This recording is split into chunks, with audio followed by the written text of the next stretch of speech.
Hey everybody, welcome to Show Me Yours. And today's episode is going to be a little bit different as all of our team is here with us. I'm sitting with the founders of HR Branches, Rihanna Warner, Hello. Brian Warner from BRW Tax and Accounting.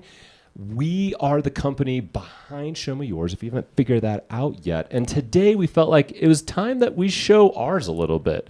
Peel back the curtain, ask some questions, have some fun, see where this thing goes. So thanks, guys. I'm really excited you're here. Thanks for putting this together, Jason. Yeah. I'm ready to get dirty and raw. Yeah. Brian's been ready to show his for a while. And they didn't let me in for the first 10 episodes. I was kind of butthurt. Yeah. There's a reason why, babe. Yes. We need to establish a base first before we got real and push the thresholds for all the future episodes. Before you let the animal in. Absolutely. Watch out, I live with them, I know.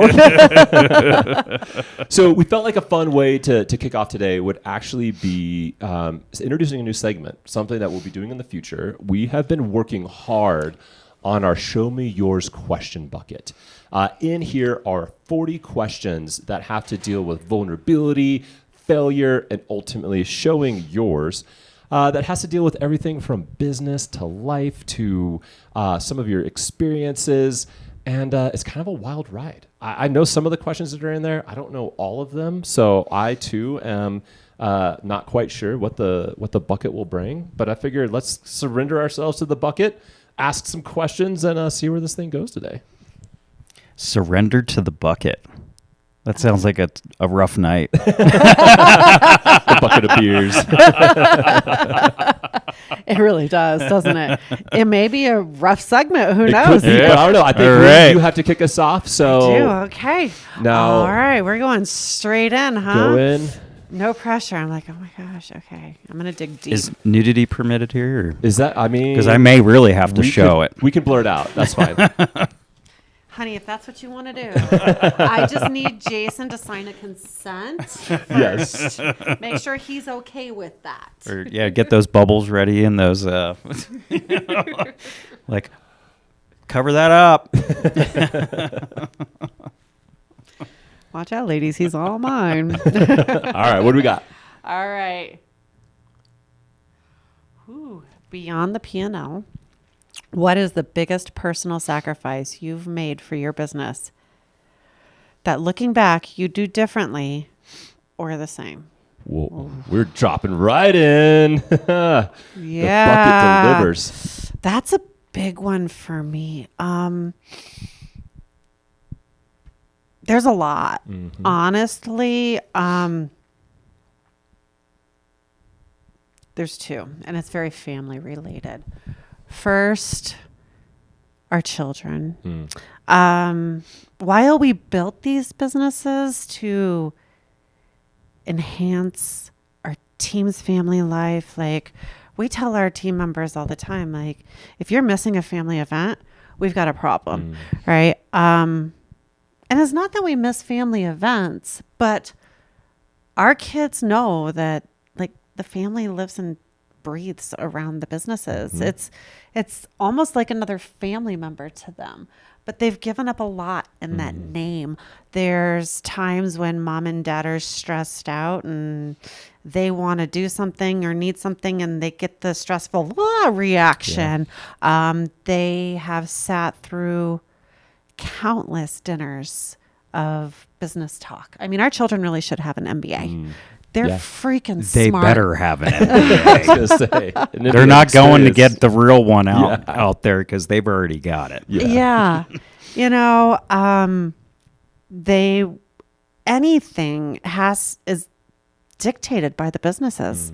Unfortunately, tax season, the kids have grown up knowing that like spring break is off limits for our family. We don't go anywhere. We've never done anything. Let's not bring up her birthday either. My birthday. That's kind of another one. right there in the middle of tax season. It is. Yeah. My birthday's right in the middle of tax season. So The one time I actually planned something during tax season, and it was for her 40th, 2020. Oh man. We were all heading down to New Orleans. It was like 16 people. And then all of a sudden, country starts shutting down.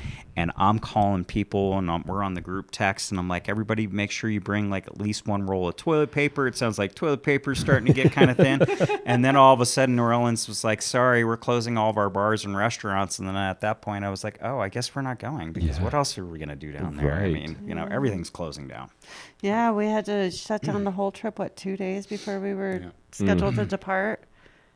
So the business has been a big cost on the personal side of things. Yeah, absolutely. And the other aspect is not just our children, but our family. Our family knows that we're busy business owners. And I feel frustrated and sad all at the same time that we constantly hear from our family, well, we didn't call you because we know you're too busy. We don't want to disrupt you, and from our family, we want those just general, hey, how you doing?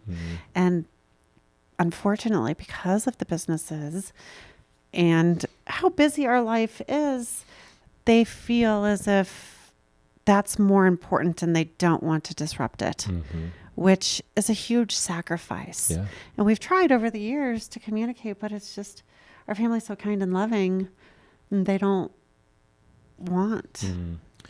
Tell me, like, where do you feel like you're at now in your relationship to that versus maybe where you were when things were first getting started, right? Because I imagine at the beginning there's a big push, there's that. Now that things are a bit more established, like, where do you feel like, I guess that second part, like, kind of where do you feel like you are now with that versus what it has been like in the past? In the past, when we first started the businesses, I think it was a little less heavy because there was excitement and enthusiasm and new and adventure and energy. And, it's just like, but we're about to sell. It's like that new relationship, right? Yeah, exactly. It's like you're just getting to know each other, and there's still a lot to get to know. Yeah. So it's like, that And kind you of wanna- excitement, and you feel alive. You want to spend all your time with that person. And, it kind of did feel that way. That's a good way of putting it. Yeah. Yeah. So it wasn't as prevalent then because it was new. Yeah. And then time grew, and 5 years in, we started to see it and we started to hear it, and our kids started making comments, and we're like, oh, whoa. And so we became a little bit more intentional.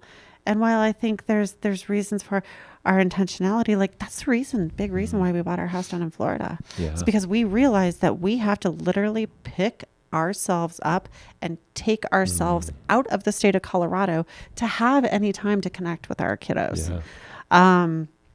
Or even each other. Yeah. And then now, as I sit here, I have to say, I'm weary. I'm tired. I'm sick and tired of being sick and tired. Well, being on, because like she had just mentioned, pretty much we go home, we talk about it over dinner, even if it's her and I going out just like for a bite, we're sitting down. 75% of that conversation is usually centered around work or, what needs to be done or what else we're kind of, looking forward to or what we're planning on and such. And there's definitely times where we kind of look at each other, and even our kids have looked at each other and they're like, okay, that's enough business talk for tonight. Like sometimes we almost have to say it out loud to just kind of like, okay, let's kind of get it wrapped up or whatever. Can we talk about something else, right? Because sometimes it can be just kind of, I wouldn't say obsessive, but it's like, consuming's not the right word either. I don't know. It's consuming. Sometimes it is a little, it tries to consume. Let's put it that way. Like sometimes it can feel like it's almost like encroaching or it's attempting to consume more and more. And sometimes you have to be like, okay, I gotta, draw the line in the sand and be like, okay, we need to have, family time, or we need to have, relationship time and such. Like there's been times that we've looked at each other and we're like, our relationship's been kind of on the back burner. And, we got to figure out how to like put it to that front burner again, right? Make it a priority and such. Yeah. And it's not necessarily business. It could just be like the family or like family health issues and such. And Here's another really good example is lunch. Our team probably sees us leave for lunch every single day. It's not because we're going out having a romantic lunch every day. It's a business meeting pretty much every single day, that lunch is a chance for Brian and I to connect. Like, okay, what's going on your end? What's going on my end? Yeah. Like this is today's lunch. I had a meeting with my CPA. Yeah. So, it's funny because we leave, but we have to take ourselves out of this environment. Otherwise we'll get interrupted or the email will go off or whatever. Which have is, you. Totally normal. Which, I mean, it's like, we have an open door, right? I mean, we want people to come. We, encourage people to, whenever they need something, check in. Like, we don't want to hold anybody up or whatever. But if we don't go out for lunch, we almost like don't get a break. Yeah.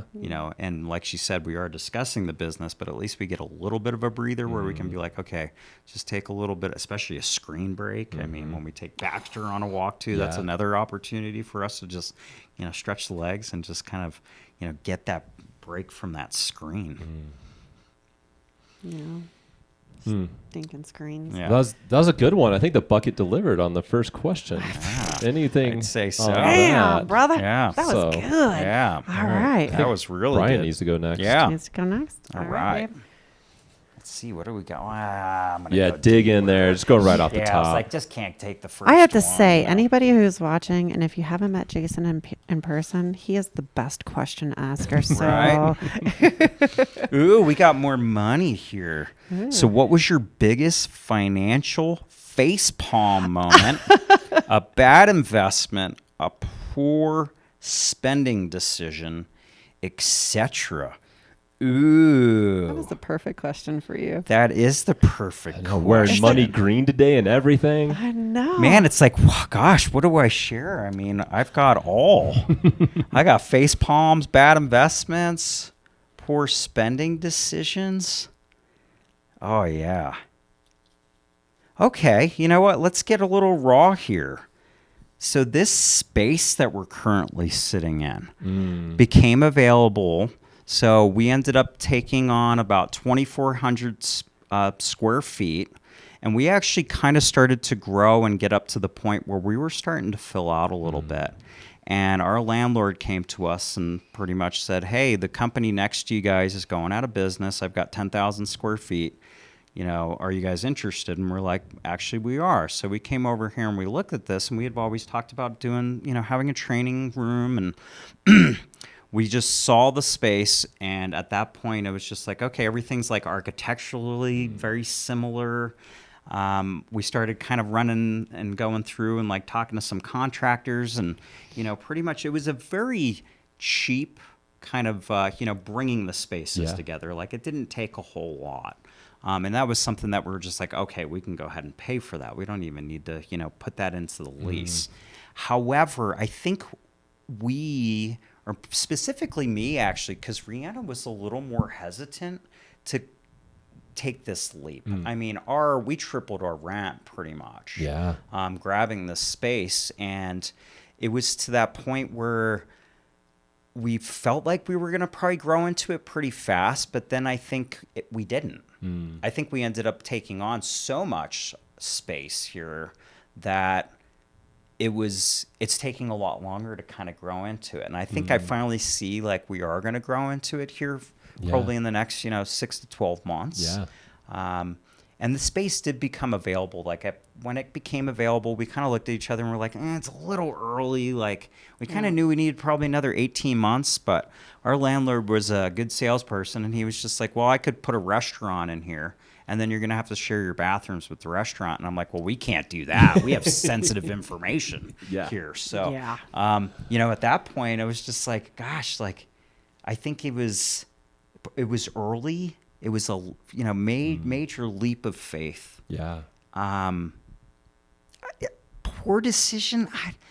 I don't think so, but I think it was it was one of those decisions where I think if I went back, I probably would have waited and we would have figured out what to do in our existing space because it was a lot. It's been a lot of space to chew on. And, let's put it this way, as a CFO, like I look at our percentage that we, allocate towards our rent every single month, and it's like way above where it should be, even way above where like a really high end, we're a high end professional service firm, is essentially. So, but like we're like, probably double where we should be. So yeah.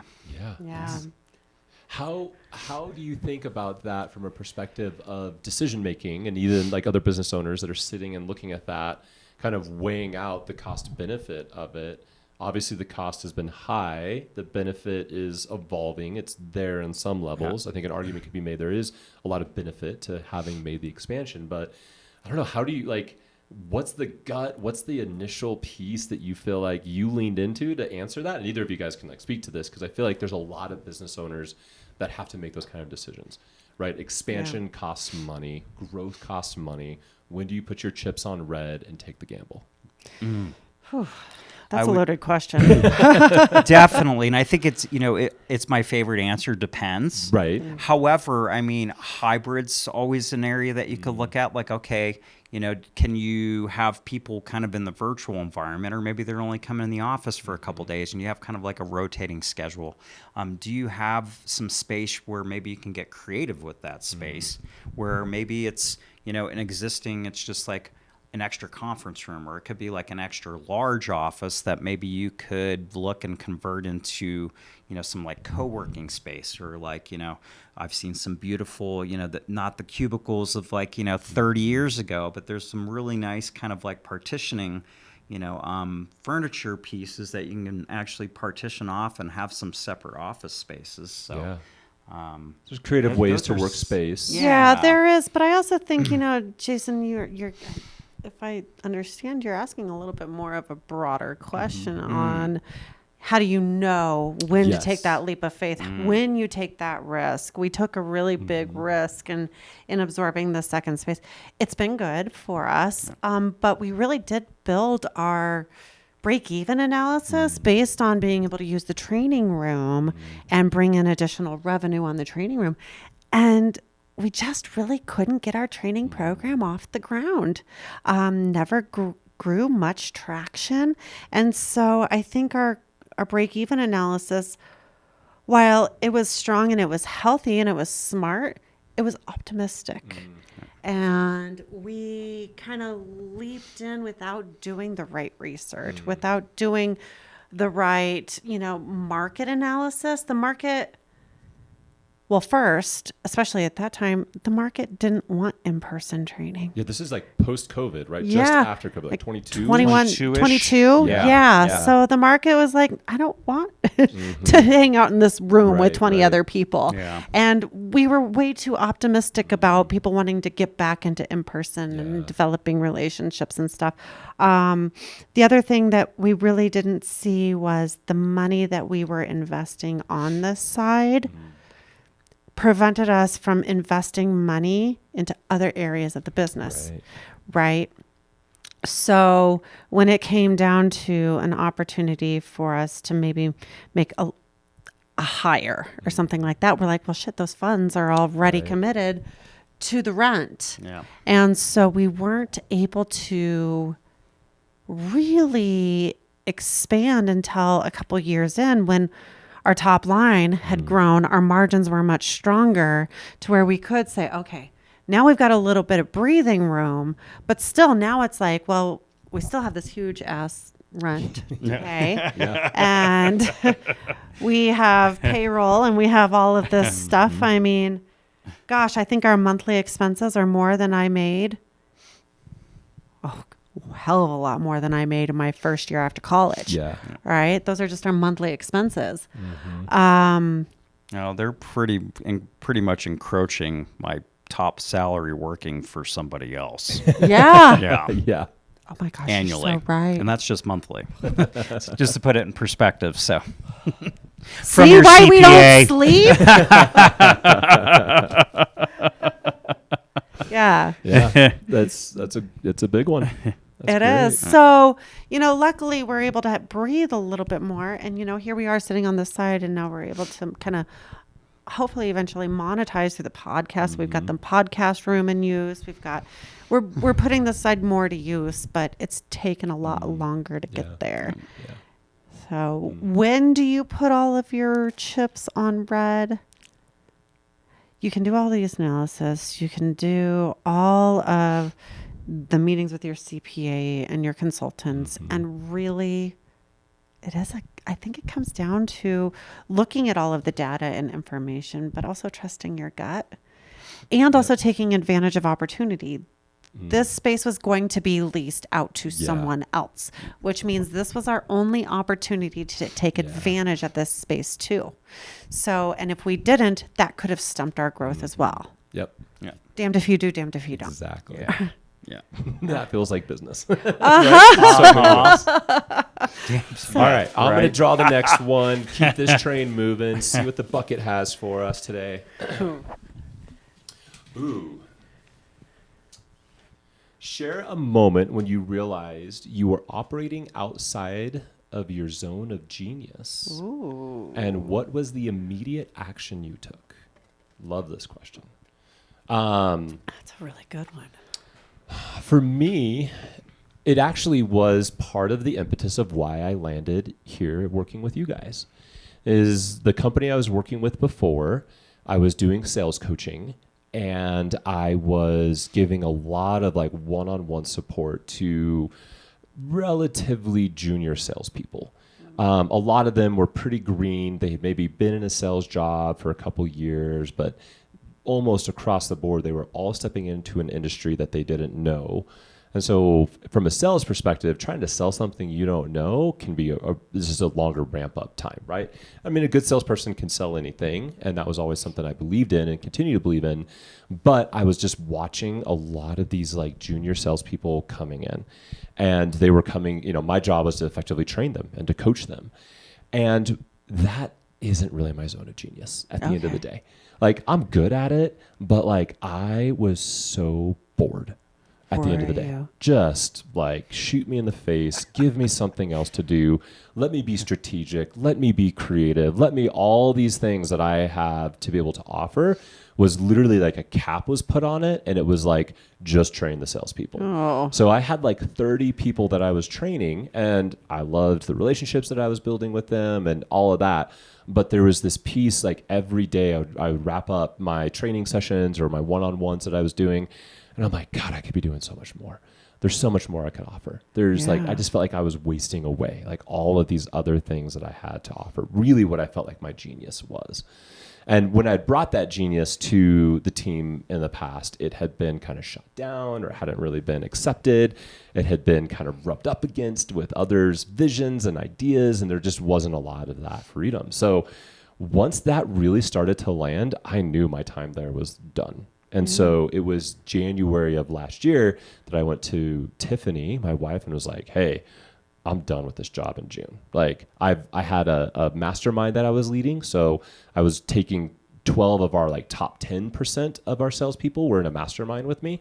So that gave me a little bit of freedom to like play more with the better people. But then like the 90% of my time was still spent with the other junior salespeople. So it's still like, but I had that. So that was like my one thing that I got to play with and I got to really own and do. So I made them read. I picked all the books we had to read. I led the conversations. I led the discussions. So that was fun, and I had committed to doing that for a year. And so I was like, okay, I'm not leaving this mastermind because everybody kind of paid to come into that. So I'm going to deliver it. But when the mastermind's done, I'm done. And so, yeah, I quit without knowing what was next. Made the leap. You've got to make the leap. Yeah. So I have a couple. Okay. When you look back in that time, were you aware that you weren't operating in your genius? 100%. Yeah. What was your genius? What is your genius? Oh, well, the beauty. So I've had to learn. I think I've been in that process of learning what the genius is for me. And one of the things that I've given myself permission with is that I have several zones of genius that I can play in. Yeah. That is something I've really realized about myself. And so I've also realized I have to give myself the permission to not get pigeonholed into just one specific little thing, because that one little thing will kind of become bored to me. Yeah. So it's like getting this opportunity to get to do lots of different things. And some of that's career related, but that's also some of it's just my own life that I get to do, the things that I'm creating in this world, the ways that I'm giving back to my community, the ways that I'm of service. Like those are other areas that my genius can come through. And that was one piece that I loved about my previous experience was it gave me the opportunity to like see that genius come to play outside of just the workplace, like, and being able to give back in other ways. And so that was a key piece that I got to explore that and play with that and find those other things and see what was working and get to have some capacity to do that. But I guess at the end of the day, I would say my zone of genius is typically, it revolves around a couple things, like being able to be strategic, very much is core to who I am. I think very strategic. And it's my strategy. It's not necessarily like, I've realized I have a very individualistic way of looking at things. And so when I have my strategy, it's like, well, what's that based on? And again, it's like kind of my gut. Like, this is my gut feeling on this thing. I've done all this investigating, done all this other stuff. I pulled all these dots, and like the gut is saying this. Sometimes it's not very scientific. So that can be a rub for sometimes. Like people, well, I don't know about that. Like Tiffany will be like, are you sure? And I'm like, I don't know, but my gut says it. So I'm going with it. But so strategy is key. Atmosphere, being able to create experiences for people is another thing that I found is just that zone of genius, is getting able to craft an experience or an atmosphere or even a vibe, if you want to call it that, where when people come into it, they're like, oh, this feels different. Constantly when people walk into my home, I hear, oh my God, this is just, what is this? I've never felt this before. This is different. What's going on here? So it's just like, this is just my presence. Like, it's my genius, right? Of being able to craft something and give somebody an experience. And then I think the other piece for me is experience, or my genius is just interacting with people, the emotional intelligence side of things. Just, I've really honed that ability to be an active listener, to be really good at caring for people. But then also blending in, like, I would be a horrible therapist. I've played with it a lot of like, should I be a therapist and like sit down and talk with people? But like the reality is I love giving advice. So I'd be a horrible therapist because I'm going to tell you what I think. Like, that's what I hate about therapy is they're like, well, what do you think? And I'm like, I'm paying you to tell me what I should like. Exactly. And that's like the type. So that's what I do is like, if people come to me, it's like, you better be ready to hear like my perspective. And I'll ask for that permission. Now I've learned like sometimes not to over force that, but when people come to me now, they're dealing with stuff in life and they're struggling and I'm getting that phone call. I listen and then the question is, are you ready for my perspective? And they're like, that's why I called you. It's like, all right, here goes. And then it's like unleash the hounds and give it to them raw and just tell them the truth. So everybody needs a Jason in their life. Yeah, maybe. Everybody does. Definitely, I usually sometimes I'll look at someone, are you willing to accept unsolicited advice? Or like, do you want to know my thoughts? At least you guys are good at asking. I'm like, well, I'm going to give you some advice whether you like it or not. Or it's like, you know what? They asked the question, right? And it's just like all of a sudden like, okay, well, you asked me. So totally. I'm telling you, And that's what's funny about that, even in my career, like that zone of genius of sharing ideas, right? Early in my career, especially when I was working at BombBomb and we were dealing with tech and new ideas and and so much cutting edge stuff. It was so fun to get to like ideate and come up with ideas. And my boss he gave me this adage that I love. And he's like, Jason, ideas are cheap. Execution is everything. He's like, I don't care about your ideas. And it was interesting because that came as like some tough medicine for a little while. And then it had to balance out with realizing, but my genius is the ideas. That's just kind of like, I come up with really good ideas and now I've had to strengthen the muscle and execution. And that's kind of the piece that I'm always working on and strengthening in, because ideas are easy for me. It's like, you give me a little bit of space, some brainstorming time, and it's like, let's pop up some creativity and we'll figure something out. Now the execution of it, right? That's the game. That's really where it matters. So it's been blending those things but then also realizing that my genius sometimes is actually just in the ideation and not always in the execution. Absolutely. And giving myself the permission for that. And say, you know what? People actually will pay me money for my ideas. At the end of the day. Like, they're going to pay for that advice or that concept, and they're the ones that have to kind of go out and execute on it. Absolutely. So. And I think if you're on the right team too, you need a team of the ideators, and you need a team or people on the team who are the executors. And most people are not built with both abilities ever. And this is actually the beauty, like some of the AI stuff, right? Is we can ideate with it and all of a sudden it can start executing on things. And it's just like, that's so helpful. So helpful. That's one thing I've really been playing and loving with on that front. I'm with you because I'm an idea person too. I hate execution. I'm like, someone else want to do that? Well, yeah. And sometimes it's like, okay, I don't have the attention to all those details. Or it's like, and I did way back, like at the beginning of my career or whatever, I was way more attentive to details. But it's like as you progress and you kind of, elevate and you go into that managerial role, then at that point it's like you don't really have the bandwidth, or that's just not really a part of who you are. You're the creator, and like you said, sometimes there's not many people that create and will execute or do it as well. So it's like you got to have both. You do in order You to do. be successul. You do. Yeah. I always said, like, if you have too many creators, then nothing ever gets done. Totally. That's too many chefs in the kitchen. Yeah. And I mean, honestly, a whole bunch of great ideas sitting on the table and never moving. Yeah. That's the worst thing that could ever happen to a business. It is. It is. Okay. Shall we do a new? Do one more round? Yeah. Let's do it. Yeah. Do it. Okay. It's my turn. Yeah. It is. Oh, let's get that one back in there. Good questions. Great questions. Right. I know. Every time I dip into that bucket, I get a little scared. Though. I know the bucket should scare you a little bit. They Did you should, go deep but in the also make bucket you this time? excited. I stirred. I stirred the pot. Oh shit! Oh, good. Are you fucking kidding me? All right. This is real. What's the biggest mistake you made when it came to hiring? Oh my gosh, I can't believe you got that question. It's actually in there about 22 times. So, What's your never again rule now? So what was your biggest hiring mistake and what's your never again rule? That was the question? Uh-huh. Okay. You're going to make me say this publicly. Okay. I mean, show me yours. Yeah, right. Well, I'm pulling down my pants, kids. Oh, this one I cried. And here's the deal with this one. Like, bad hiring mistake. Big, bad.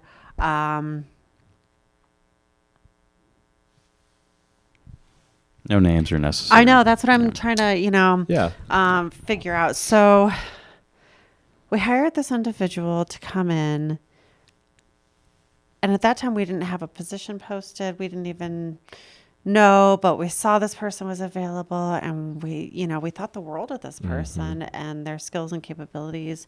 We had loosely talked about hiring for this role. But they came available. They were available on the market. And we're like, you know what? Let's talk to this person and see if they can come in and do a few things for us and help us out. And so we did. And there was the honeymoon phase. Everything was great. But then something happened in that person because we gave him so much freedom and flexibility because there was no planning for this position, right? There was nothing. We just kind of said, here's your keys to the kingdom. Have at it. We don't know what the hell you're doing, but go do it. And we weren't prepared. We didn't even know how to peer in. We didn't even know what to look at to peer in and see what was going on. Until actually another colleague of ours started helping consulting within the business. And she started peering in because she had owned a business who employed very similar positions. And she started peering in and she's like, this person's not producing. They're eating off of the company credit card, pulling a huge salary, and there's no production. They're like, and so this friend of ours is like, where's this report? Where's this? And we're like, I don't know. Where's the system? And we're like, oh, didn't even realize we should have had that system. So yeah. And then so we started asking this person, like, where is this? And they would get angry at us and like really mad and start crying and yelling. And it was such an awkward position because a lot of it was our fault. We did not prepare ourselves, put the proper tools, resources, stopgaps in place, anything, nothing. We hoped this person would do that and educate us and help us become, and of course they didn't, which I mean, I can't fault them for that. But then they became very angry towards us. And then it started impacting our culture. Yeah. And they became nice to our face, but very mean behind our backs. As soon as we would walk out of the room, terrible things were said about us. And so, and on top of that, they kept telling us that we needed to pay them more money. Yeah. And they were pulling in more money than Brian and I were bringing home at that time. Yeah. So yeah, that one was a really, really hard one. So out of that, what was the never again? Never hire unprepared. Ever. Like, I think I go over the top now in preparation for anybody, especially a new position that we hire. Yeah. I go in, I talk to people who have employed that position before. I put together a thorough job description. I try and get all the systems in place ahead of time. I'll never give the keys to the kingdom to another employee again. Like, there's stopgaps, there's peer-ins, there's check-ins. We're watching. We have to be diligent and thoughtful. Well, and also set, our people up for success too. I mean, because like you said, we didn't really set that person up for success. I think we more were just like, okay, well, we know you've had success before. Yeah. So, a lot of free reign, a lot of just, you create the systems and the procedures and, the processes and such. And there wasn't much created. I think it was just more of a, well, this is what I'm doing. Deal with it. Yeah. And this is, what, yeah. So, Yeah. So I think we making sure that we put the time in, and if we don't know what we're doing, we talk to people that have done it before, where they've lived it, or it's just like, okay, we do that, and it's research, and it's also AI. Hey, what do you think too? So. Yeah. Yes, thank God for AI. Yeah. That was a tough pill to swallow and to go through, especially realizing, because for a long time we thought we had made a great hire and they were doing great things, and then coming to that realization, that moment, like, oh shit, what have we done? That's such a gut punch. It kept us up for weeks. It just killed us. And it was just so tough to turn around and be like, we had no clue first. Shame on us. Now we have to turn around and have these really tough conversations. And they didn't go well. Yeah. It was tough. It was tough. Thanks for asking all the good questions, Jason. You're welcome. You just might get a tear out of me. So the boys, before we started recording, their goal today is to make Ree cry. We'll see. And my goal is not to let them. All right, Brian. See what's in there. All right. Going to the bottom again. Ooh, this one's like folded 4 times. It must be really good. All right. What's the worst piece of advice you've ever given or almost gave to another aspiring entrepreneur? Oh, that's a good one.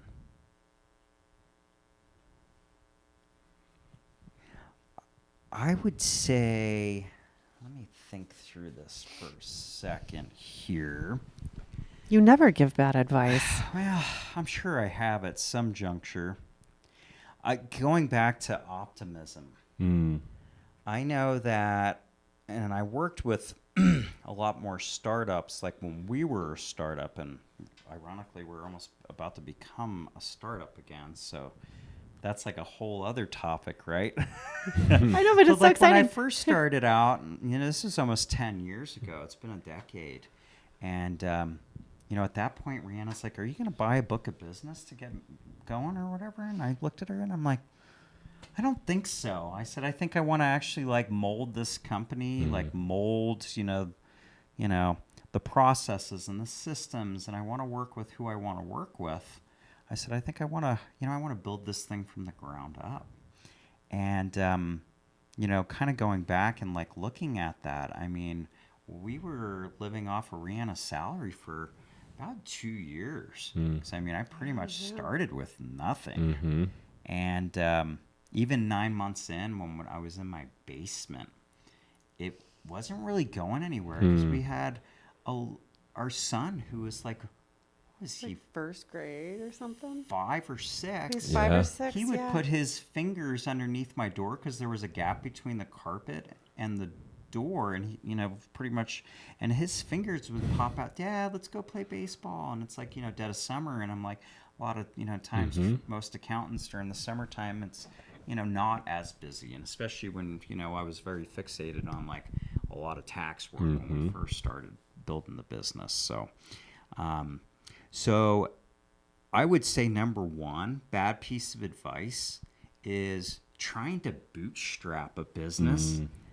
You can plan, you can save, but I've also seen some entrepreneurs created out of what I call adversity. Yeah. So pretty much like maybe they had the dream job, or like, you were just kind of referring to before, like you got to a point where you thought you were with the right organization, and then all of a sudden, like for whatever reason, your responsibilities shift, and then all of a sudden all the wind is taken out of your sails, and you feel like you're about to, swallow a bunch of water, and you're just like, I can't do this anymore. So I've seen a lot of those situations where all of a sudden the entrepreneur is born. Maybe that caged animal was just caged for a long time, but then all of a sudden it was just like it was that last event that just kind of said, you know what, I've had enough. I'm going to control my own destiny.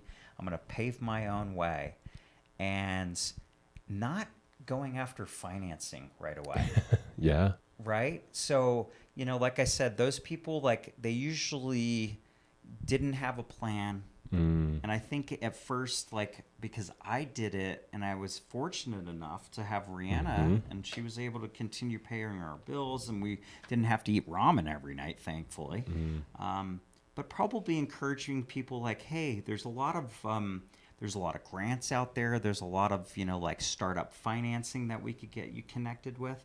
I think in the beginning, just because my experience was like, oh, well, just save for it, or, which we did. And then we lived off of her salary as well. And dipped into our 401ks. And I mean, we make sacrifices. Whatever was available. HELOC. So. I mean, yeah. So we took out a lot of money. So, I would say probably to, a lot of entrepreneurs getting started out, like, hey, there's ways to get financing.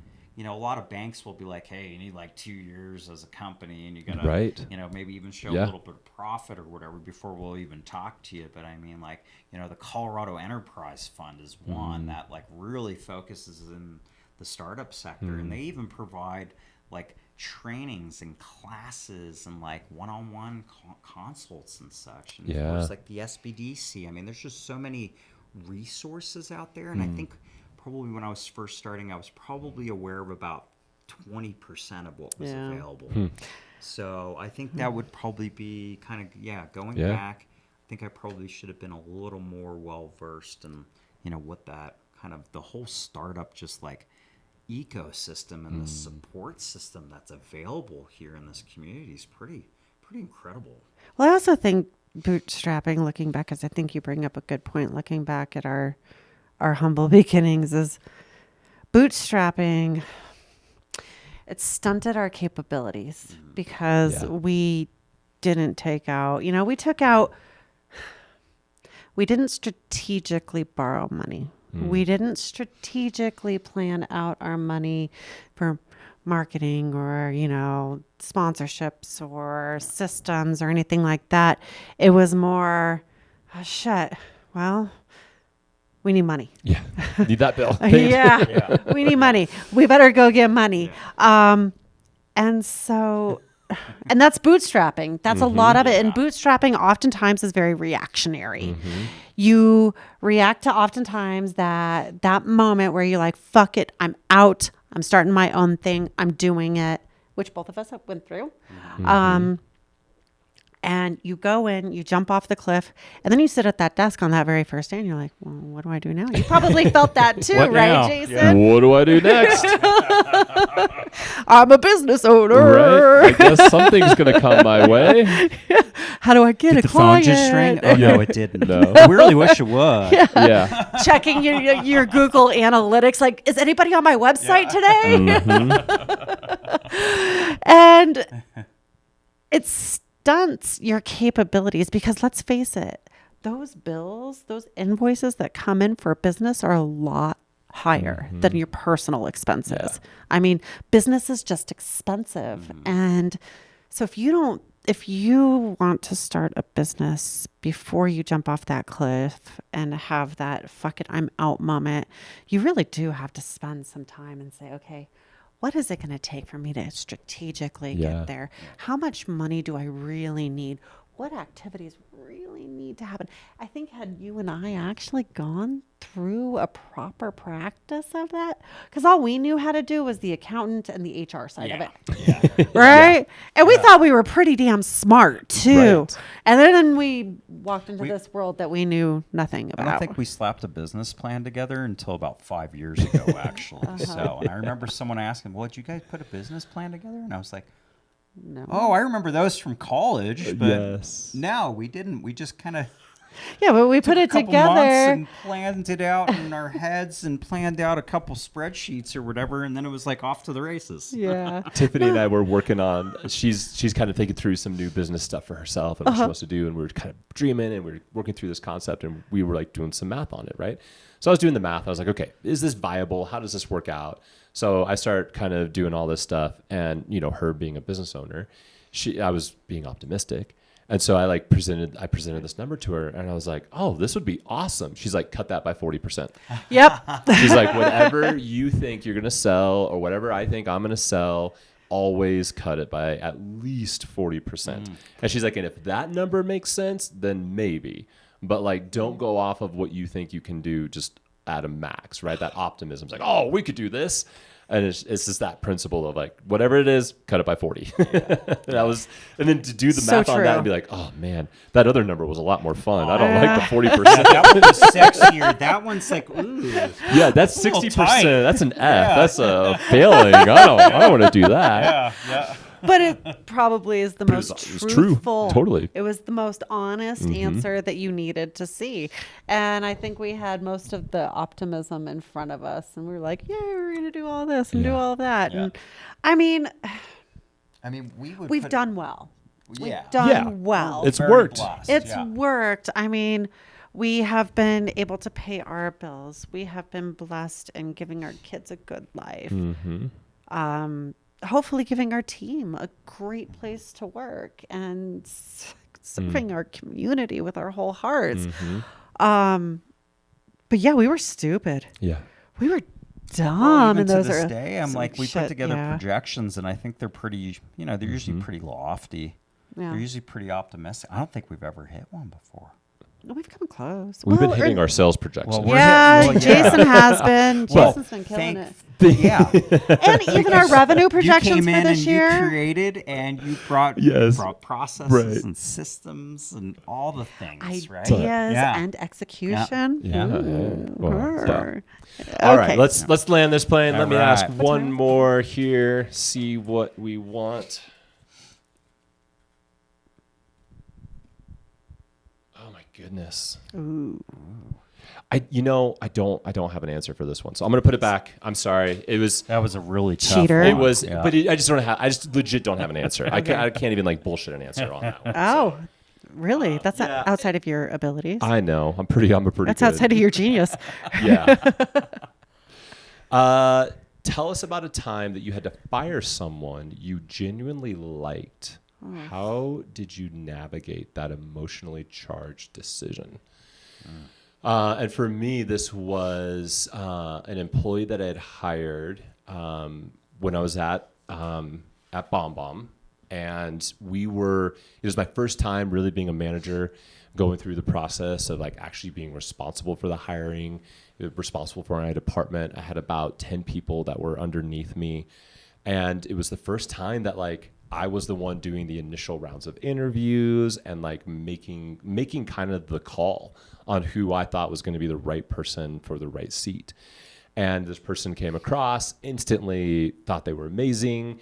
brought all the right energy, but they were a little high maintenance. There was a little bit of that, like, they're gonna ask a lot, and some other of the people had seen that were kind of made up some of the elder staff, but I kind of pushed forward. I said, nope, I think they're the right person. I really think this is it, and because I liked them, I saw something in them, right? I was being a little optimistic. Yeah. And after about, I don't even remember the full amount of time, but it was probably 6 to 8 months. A lot of that stuff started to show up, and it was like, oh shoot, we're going to have to let go of this person. Yeah. And the hardest part about it was when you make promises that you can't deliver on.